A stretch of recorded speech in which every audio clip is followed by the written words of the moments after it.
오늘 읽었던 말씀을 가지고 하늘에 계신 우리 아버지여 란 제목으로 말씀을 전하겠습니다. 제가 얼마 전 목사님과 한 카페에 갔습니다. 차를 마시고 이제 교제를 했지요. 그리고 나와서 깜짝 놀랐습니다. 놀란 이유는 차 키가 없어진 것입니다. 주머니에도 없고 앉았던 자리에도 없고, 요걸 우리 귀신이 고칼 노릇이다라고 얘기를 하죠. 그런 상황이 열려진 것이죠. 너무나 깜짝 놀랐습니다. 분주해졌고, 야, 이거 어떡하지? 까마득해졌습니다. 정말 우리 어렵게 찾다 보니 찾았습니다. 제가 일어서면서 떨어뜨렸더라고요. 그래서 차 안쪽에 깊이 들어가 있더라고요. 결국은 찾아서 잘 올 수 있었었죠.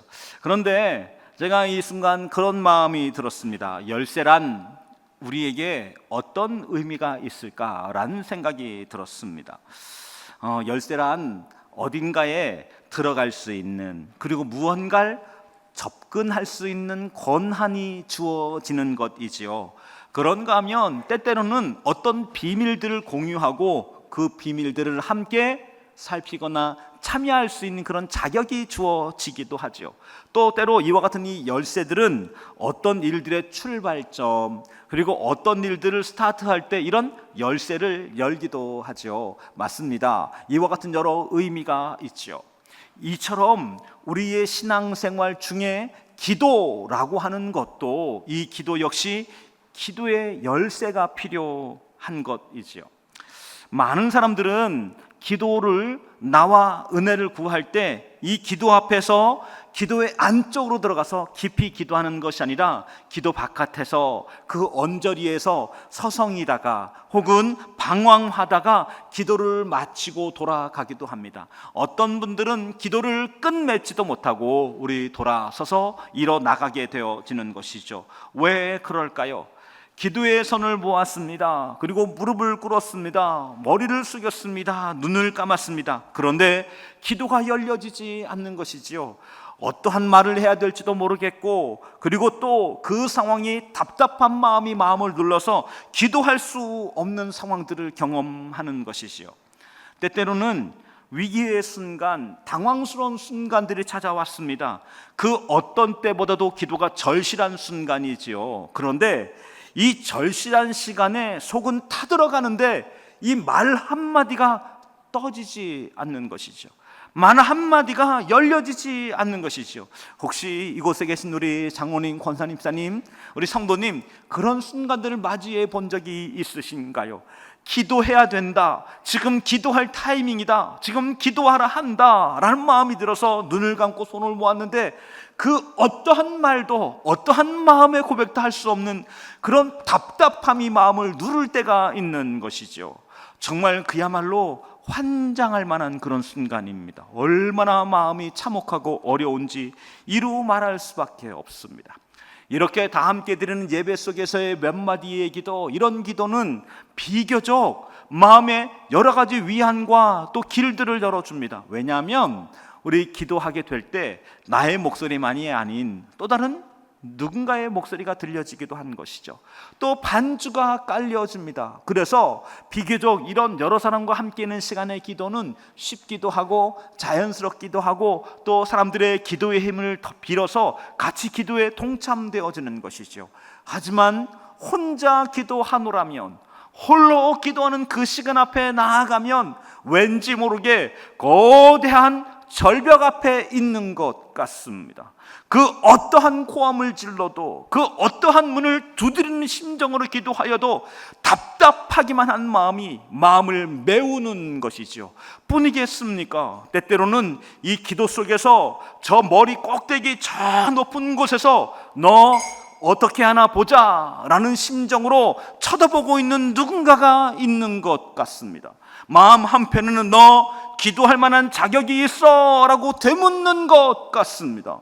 아니, 신앙생활 그렇게 해놓고 나서 지금 기도한다고 라고 하는 이런 마음의 깊은 곳에서의 불안과 답답함과 두려움이 다가올 때면 기도의 입을 떼지 못하는 것이죠. 그래서 벌떡 일어서게 됩니다. 그리고는 쏜살같이 그 기도의 자리를 도망가게 되어지는 것이죠. 여러분 혹시 그런 순간들을 경험해 본 적이 있으십니까? 그런 무서운 마음들을 경험해 본 적이 있으십니까? 저는 여러 번 그런 경험이 있습니다. 그래서 기도라고 하는 건 때로는 두려움과 어려움이기도 하다라는 것이죠. 사실 이런 경험을 몇 번 하고 있느라면 마음이 다쳐서 이런 공적인 시간에서의 기도야 함께 몇 번 나눌 수 있지만 개인적으로 기도 생활로 나아간다, 개인적으로 하나님 찾는다라고 하는 게 굉장히 어렵고 두려운 일들이 되어지는 것이죠. 만약에 이런 감정과 이런 마음들이 있는 분들이 있다면 오늘 말씀을 통해서 기도의 문들이 열려지기를 주의 이름으로 축원합니다. 여러분, 우리 잘 알고 있는 우리 목회자 중에 앤드류 머레이라고 하는 분이 있죠. 이분이 주기도문 그 가운데는 하늘에 계신 우리 아버지라고 하는 이 단어, 이 짧은 문장에 대해서 이 구절은 기도의 열쇠다라는 이야기를 하였습니다. 잠긴 문을 열기 위해 열쇠가 필요한 것처럼 하나님 앞에 나아가기 위해서 이 열쇠가 꼭 필요하고 그 열쇠를 예수님이 알려주셨다는 것이지요. 때문에 여러분, 하늘에 계신 우리 아버지라고 하는 이 말은 주기도문을 시작하는 관용구가 아닙니다. 무언가 누구에게 안부를 여쭐 때 저 잘 계십니까? 말하는 그런 관용구가 아닌 것이죠. 이 말 속엔 특별한 의미가 담겨져 있는 것입니다. 이 짧은 한 구절, 하늘에 계신 우리 아버지여 라는 이 짧은 구절 속에서 우리를 기도의 깊은 곳으로, 기도의 안쪽으로 초대하는 초대장이 숨겨져 있다는 것이죠. 그러하기 위해서 우리가 먼저 알아야 될 것 한 가지가 있습니다. 여러분, 우리의 기도를 들으시는 하나님, 그 하나님은 어디에 계십니까? 여러분, 기도할 때 하나님이 어디 계시다라고 느끼며 기도하십니까? 하나님이 어디에서 우리의 기도를 듣고 있는가라는 생각 속에 기도하십니까? 여러분, 우리 때때로 우리 말씀 속에 하늘에 계신이라고 말할 때 이 말로 인해서 우리는 가끔 생각하게 되어지는 것이죠. 우리 여행을 가거나 출장 가게 될 때 우리 비행기를 타지요. 그러면 비행기 그 높은 고도에서 구름을 볼 때가 있습니다. 그리고 찬란한 태양이거나 혹은 밤하늘에 총총 떠 있는 별들을 볼 때가 있습니다. 전설에 의하면 아주 착한 사람에게만 이 구름 사이에서 하나님이 보인다라고 하는 전설 같은 이야기가 있습니다. 이런 이 구름 위에서 하나님 보셨습니까? 어떠신가요? 한번 인사 나눠보실까요? 혹시 구름 속에서 하나님 보셨습니까? 그렇죠, 여러분. 우리는 구름 속에서 하나님을 만나니가 단 한 사람도 없습니다. 그런가 하면 이 구름이 아니라 저기서 더 높은 곳, 그래서 우주에서 지구를 바라보는 이런 우주선 속에 우리 이 우주인들이 있죠. 이분들은 지구 이것을 바라보면서 광활한 저 우주 속에서 하나님을 만나셨을까요? 하나님을 보셨을까요? 네, 거기에서도 하나님을 만났다라고 하는 이야기는 찾을 수가 없습니다. 그렇다면 여기 하늘에 계신이란 이 뜻은 무슨 뜻이겠습니까? 하늘이라고 하는 건 어떤 뜻입니까? 여기엔 두 가지 뜻이 있지요. 첫 번째로는 하늘이란 이 단어 속에서 바로 우리 머리 저 위에 있는 광활한 공간입니다. 하늘, 창공, 스카이라고 번역할 수 있을 바로 그 공간인 것이죠. 이곳에서는 우리 인간의 계산 밖에 있는 장엄한 놀라운 광경, 공간이 존재하는 것이죠. 푸른 대기가 존재합니다. 구름이 있습니다. 그리고 그 구름 너머의 아득한 곳에서는 우리 은하계가 있고 별들이 있고 행성들이 있는 것이지요. 맞습니다. 이와 같은 그 하늘을 우리는 때로 누리게 되어지는 것이죠. 이제 가을이 왔습니다. 우리 가을이면 더욱더 하늘이 깊어져 가는 계절이지요. 저 하늘, 푸르디 푸른 파란 하늘을 바라보고 있느라면 왠지 모르게 청량감이 깊이 다가오는 것이죠. 우리는 그때 감동하고 감탄하게 되어집니다. 하늘을 바라보면서 우러러보면서 경외하게 되어지는 것이죠. 그리고 어떤 계절들보다도 이 가을에 노을이 아름답지요. 붉게 석양으로 물들어져 있는 그 노을을 바라보면서 우리 감탄할 수 있습니다. 얼마나 아름다운지, 얼마나 장엄한지, 얼마나 놀라운지 우리 그것 보며 경외할 수 있습니다. 맞습니다. 하나님은 이와 같은 이 놀라운 자연 속에서 하나님 자신을 언뜻 보여주시죠. 그리고 그 속에서 경외감을 갖게 하는 것이죠. 이 놀라운 일들을 만드신 이가 누구이신가, 그리고 그 하나님이 저기쯤 계시는가라고 소망하게 되어지는 것이죠.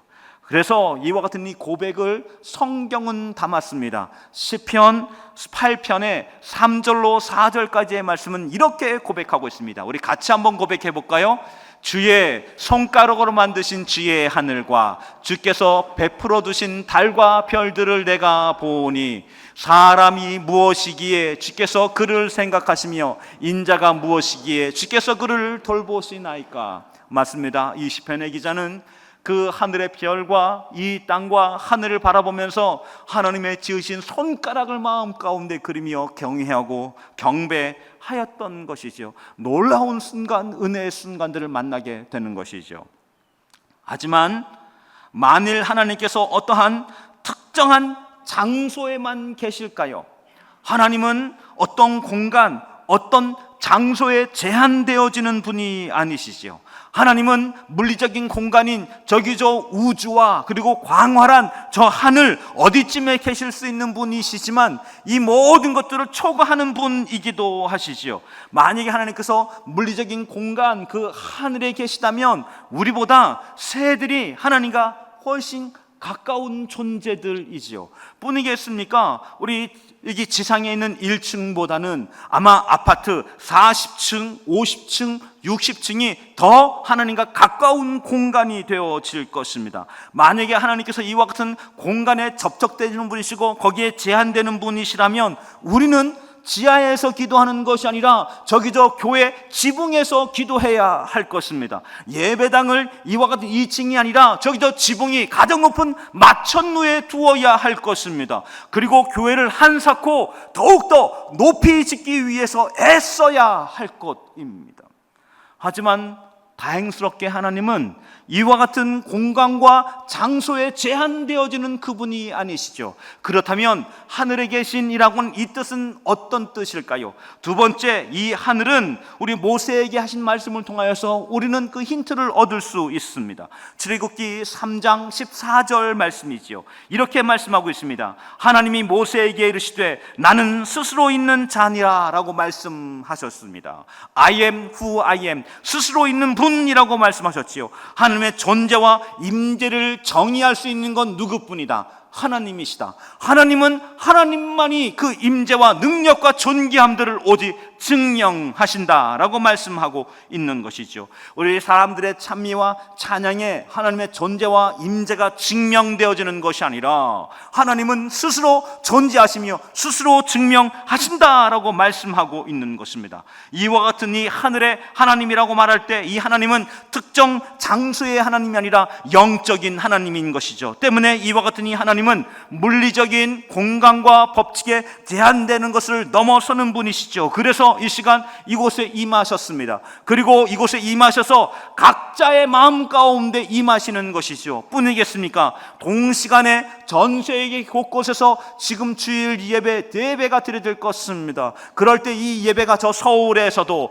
저 러시아에서도 그리고 또 다른 곳에서도 예배되어질 것입니다. 심지어 지구 반대편에서도 주를 예배하게 될 때 하나님은 그것이 또 임재하시는 것이죠. 무엇입니까? 네, 이와 같은 그 하나님은 공간과 그리고 물리적 모든 법칙들을 초과하셔서 영적으로 우리 각각 사람에게 임재하는 것이죠. 이와 같은 하늘에 계신 하나님은 신비입니다. 이와 같은 그 하나님은 모두 다 모든 사람들에게 놀라운 미스테리인 것이지요. 여러분, 지금 은하계에서 가장 멀리 간 물체가 있습니다. 무엇입니까? 지구에서 출발한 보이저 1호입니다. 이 보이저 1호는 지금도 여전히 저 은하계 바깥으로 끊임없이 여행하고 있습니다. 그리고 그곳에서 새로운 공간을 만나게 되어지는 것이죠. 그리고 그곳에서 보게 된 찍었던 영상들을 지구로 끊임없이 송출해 주고 있습니다. 하지만 그 가장 먼 곳에서 보고 관찰하고 탐험하게 된 그 모든 것들도 하나님, 하늘의 하나님의 그 언저리에 어디쯤인 것이죠. 여러분, 그런데 놀라운 것은 그 하나님께서 오늘 우리를 향해서 사랑한다라고 말씀하시는 것이죠. 우리는 이 하나님과 어떻게 연결되어져 있습니까? 네, 놀랍습니다. 하늘에 계신 우리 아버지. 하나님께서는 믿음의 백성들을 예수님을 통하여서 자녀 삼으셨다는 것이죠. 예수님은 하나님을 우리 이 땅 가운데 우리의 아버지로 우리에게 가르쳐 주셨던 것이죠. 때문에 오늘 우리가 하늘에 계신 그 하나님을 아버지라고 초대하고 아버지라고 여쭙게 될 때 온 우주를 지배하실 그 놀라운 하나님과 연결되어지고 만나지는 그 놀라운 경외의 순간이 이 기도 속에 열려지는 것이죠. 여러분, 얼마나 놀라운 일입니까? 하나님께서는 그 압도적인 권세와 능력을 가지고 저 우주 끝을 지배하시고 우주 끝을 운동시키십니다. 지구를 달리게 하십니다. 그 하나님께서도 너무나 섬세하게 이 땅에 있는 풀 한 포기를 돌보시고, 그리고 풀 한 포기와 나는 새를 궁일이 여기는 것이죠. 그리고 믿음의 백성들을 궁일이 여기는 것입니다. 우리는 그 하나님을 창조주 하나님이라고 여쭙니다. 때로는 왕 중에 왕이라고 말을 합니다. 주인 중에 주인이라고 말합니다. 하지만 하나님이 가장 기뻐하는 관계가 있습니다. 그 관계는 무엇일까요? 예, 바로 자녀와 부모의 관계인 것이죠. 하나님은 오늘 우리가 창조주 하나님으로 여쭐 때에도 기뻐 받으시고, 왕 중에 왕으로 하나님을 찬미할 때도 기뻐 받으시지만, 아버지, 이 아버지로서 우리 하나님을 우리 기뻐하고 즐거워할 때 하나님을 가장 기뻐하시는 것이지요. 여러분, 그런 면에 이 땅을 살아가면서 사람들에게 우리 세상에 태어나서 가장 첫 번째 받는 큰 복은 좋은 부모 만나는 복일 것입니다. 우리 힘 있는 부모, 여유 있는 부모, 인자함과 성품이 근사한 부모 만나는 게 그 아이에게 얼마나 큰 축복입니까? 왜냐하면 이와 같은 이 축복, 복은 그 자녀에게만이 아니라 그 자녀의 삶 속에, 그리고 그 자녀에게도 놀라운 혜택과 그리고 놀라운 기쁨이 되어지기 때문에 그런 것이지요. 여러분, 반면에 이 믿음의 부모 혹은 좋은 부모를 만나지 못한 사람은 얼마나 슬픈, 얼마나 고단한, 얼마나 어려운 삶을 살게 되어집니까? 여러분, 이와 같은 이야기 속에서 믿음의 사람들에게, 예수 믿는 사람들에게 가장 큰 복은 무엇입니까? 가장 큰 복은 바로 하나님이 아버지 되신 것이지요. 우리에게 아버지로 오신 사건이지요. 전지전능하신, 천지를 만드신, 여전히 이 땅을 주관하시는 그 하나님이 오늘 하늘의 하나님이 우리의 아버지 되심인 것이죠. 얼마나 놀라운 순간입니까? 여러분, 예수님께서는 이와 같은 그 하나님을 나의 아버지라고 여쭈었습니다. 나의 아버지라고 초대했습니다.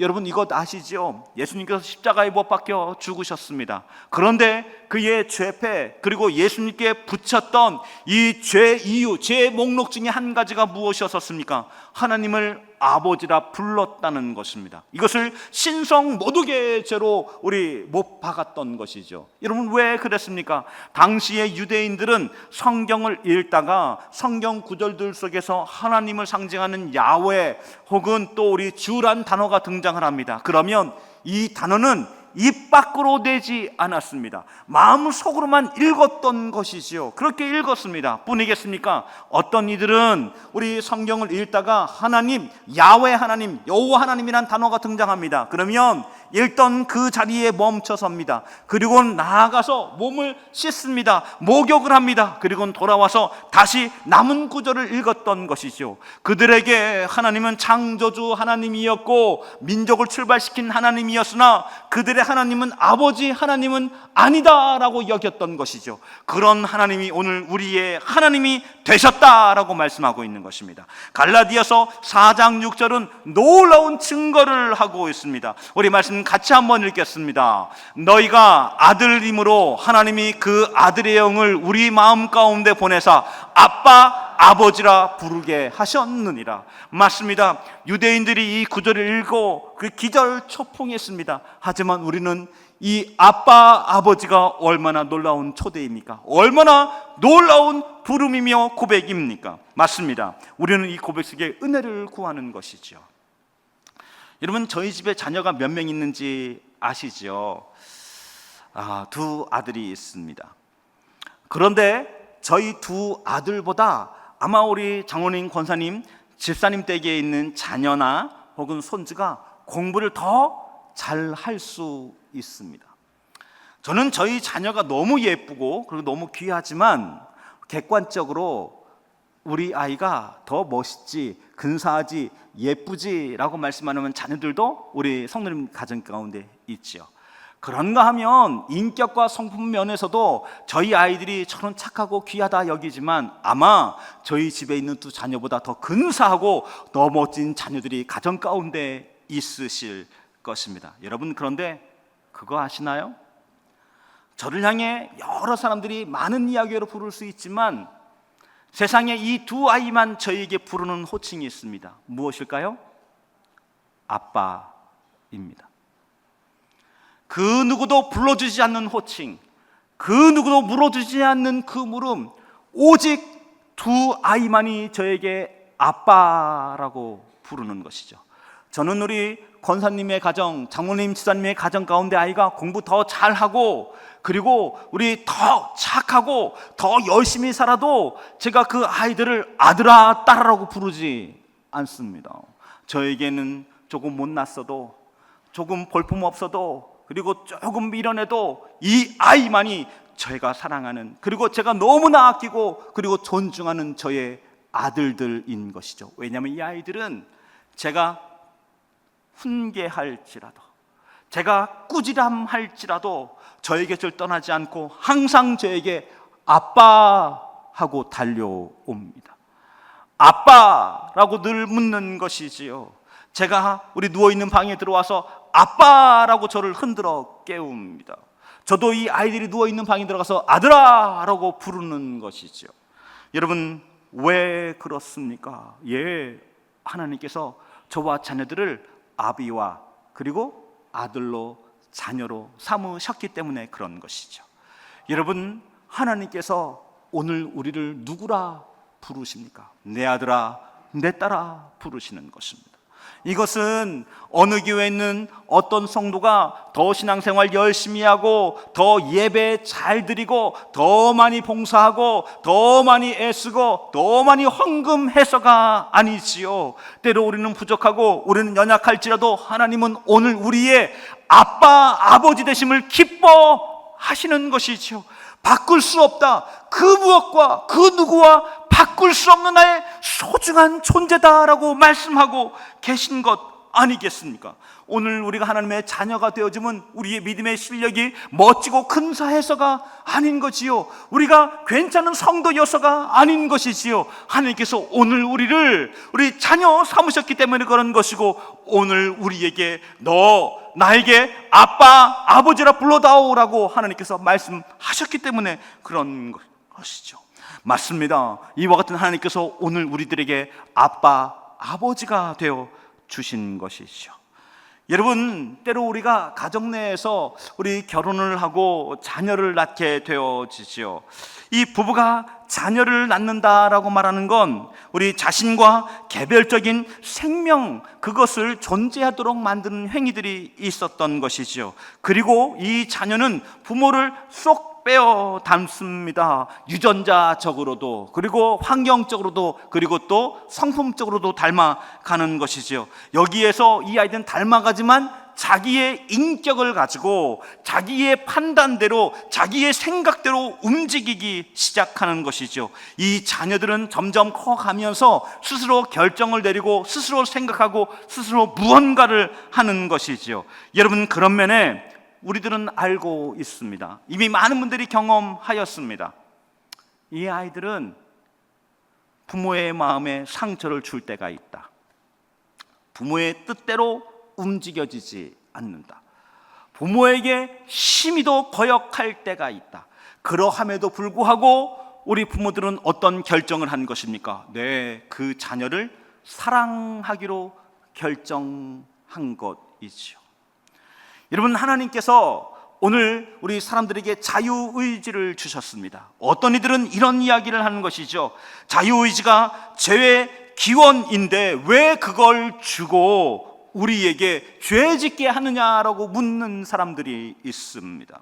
여러분, 자유의지는 죄의 기원이 되어지기도 하지요. 죄를 지을 수 있는 동기, 그것을 갖게 마련하기도 하지요. 하지만 하나님께서 자유의지를 준 것은 이 자유의지가 없다면 사람들이 하나님을 스스로 만날 수 없기 때문에 그런 것이지요. 그리고 그로 인하여서 구원의 놀라운 초대와 역사를 스스로 걸어갈 그 놀라운 초대를 만날 수 없기 때문에 그런 것이죠. 자녀가 부모님에게 억지로 시켜서 사랑해라고 하는 그 말을 듣는다면 그 말도 행복한 말이지만 어느 한 날 그 아이가 뭉클하게 아빠 사랑해 뜻밖의 순간에 스스로의 고백에 의해서 스스로의 마음이 오해할 때 이것은 얼마나 놀라운 순간입니까? 하나님은 오늘 믿음의 사람들에게 이와 같이 스스로 이 땅을 살아가며 스스로 애를 쓰며 스스로 수고하며 때때로는 그 속에서 각 사람이 범죄할 만한, 하나님을 떠날 만한, 하나님을 거역할 만한, 때로는 우리를 만드신 하나님에 대하여 우리 이제 먼 곳에 있는 타인처럼 생각하는 이 많은 위험과 그리고 이 많은 어려움들을 불구하고 내가 백성들을 사랑하기로, 내가 자녀를 사랑하기로 결정한다 라고 말씀하셨던 이것이 하나님의 사랑의 크기인 것이지요. 부모를 부모라 여기지 않는 그 순간까지 그것까지 사랑하기로 결정하는 그것 부모의 사랑. 이 사랑은 어디에서 출발되어졌습니까? 하나님 아버지의 사랑에서 출발되어진 것이죠. 여러분, 그렇습니다. 때문에 오늘 우리의 삶 가운데 오늘 우리가 이와 같은 하나님을 아버지라 부르는 것은 이 놀라운 초대 속에서의 경외를 만나는 것이죠. 하늘에 계신 이란 이 고백 속에서 우리는 우리를 압도하는, 우리가 감히 범접할 수 없는 경외와 존경과 위대한 그 하나님 앞에 서 있는 것이며, 우리 아버지라고 부르게 될 때 이 고백은 오늘 우리에게 찾아오셔서 한아름에 달려오시는, 사랑하기를 결정하시는, 사랑하기를 우리 주님 힘쓰시는 그 하나님을 만나는 믿음의 자리인 것이죠. 때문에 오늘 이곳에 있는 우리 사랑하는 포항진례교회 성도님들이 하나님 앞에 우리 주여 하며 기도하기도 하지만, 우리 믿음의 시간에, 홀로 기도하는 시간에 아버지라고 기도하시는 여러분과 제가 되어지길 주의 이름으로 축원합니다. 여러분, 그렇습니다. 우리는 때로 문제에 휩싸이고 어려움과 낙심에 휩싸입니다. 그러다가 우리 손을 모으며 아버지라는 고백 그 한마디만으로 눈물이 주르륵 흐르게 되어지고, 그리고 그 한마디 속에서 왠지 모르게 우리에게 찾아오시는, 나를 긍휼히 여기시는, 그리고 세일을 행하신 하나님을 기대하게 되어지고, 우리를 보호하시고 돌보시는 그 하나님을 만날 수 있게 되어지는 것이죠. 때문에 하늘에 계신 우리 아버지라고 하는 이 부름은 기도의 문을 여는 은혜의 순간인 줄 믿습니다. 하지만 그럼에도 불구하고 우리 성도님들 중에서는 우리 아버지로 인한 깊은 상처가 있는 분들이 있습니다. 아버지로 인한 슬픔을 계속 갖고 있는 분들이 있죠. 이와 같은 분들에게 하나님은 따스하고 자애롭고 책임져 주시고, 그리고 우리에게 놀라운 소망을 더해주고 그 삶 속에 매일매일 찾아와서 말씀하시는, 그리고 교제하기를 원하시는 그 따뜻한 하나님으로 만나지 못하시는 분들도 있습니다. 하지만 괜찮습니다. 무엇 때문일까요? 그것은 우리의 인생을, 우리의 신앙생활을 해가면서 우리는 점점점 그 하나님이 얼마나 따뜻한 분이신지, 그 하나님이 얼마나 인자한 분이신지, 자비로우신 분이신지, 그리고 그분이 우리의 삶에 얼마나 깊은 곳까지 와 있는지를 점점 경험하는, 그래서 그 하나님이 점점 좋아지는, 그 하나님이 점점 반가워져가는 믿음의 여정을 걸어갈 수 있기 때문에 그런 것이죠. 그래서 이 시간 여러분들을 초대합니다. 여러분, 기도할 때 우리 주 앞에 하나님 아버지를 그 고백으로 출발하시는 여러분과 제가 되어지길 원합니다. 마음이 닫혀 있습니까? 기도문이 좁아져 있습니까? 왠지 모를 두려움과 당황들이 마음 가운데 있습니까? 그럴 때 하늘에 계신 우리 아버지, 하늘에 계신 나의 아버지, 나를 사랑하시는 그 놀라운 하나님 아버지 하며 기도의 문을 열어가시는 가운데 기도 속에서 하나님께서 우리를 자유롭게 하시며 기도 속에서 놀라운 은혜로 공급하시는 그 하나님 만나는 한 주간 되시기를, 기도의 여정 되시기를, 신앙의 놀라운 은혜의 순간들 맞이하는 여러분 되시기를 주의 이름으로 축원합니다. 축원합니다. 축원합니다.